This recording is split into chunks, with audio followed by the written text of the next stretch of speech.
mempersembahkan tari kreasi Ngaro. Ngaro merupakan sebuah tradisi kuno di wilayah pesisir desa adat Intaran Sanu.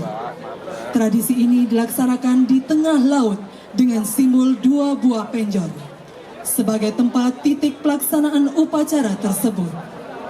Tradisi ini dilaksanakan setiap Sase Karo, tapi seiring perubahan cuaca, tradisi ini dilaksanakan pada Sasi Kapat sampai saat ini. Proses pembuatan banten persembahannya dilakukan tepat pada saat matahari terbenam sampai larut malam, sembari menunggu air laut surut, yang kemudian dilanjutkan dengan proses upacara Ngaro itu sendiri. Tradisi Ngaro merupakan perwujudan yasa kerti masyarakat pesisir desa adat Intaran untuk memuliakan laut yang telah memberikan kemakmuran atau mertaning jagat.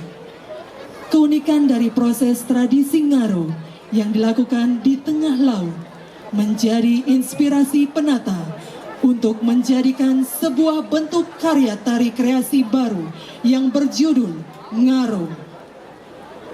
Koreografer Ikomang Farda Adi Saputra, pembina Ninyoman Ayu Indrayani, Niwayan Sekar Maheni, komposer Iwayan Murda, penata vokal Ninyoman Nik Swasti, dan hadirin, mari kita saksikan bersama Gong Kebiar Anak-anak Skogong Kencana Wiguna, Banjar Kehen, Desa Kesiman Petilan, Kecamatan Denpasar Timur sebagai Duta Kota Denpasar. Selamat menyaksikan.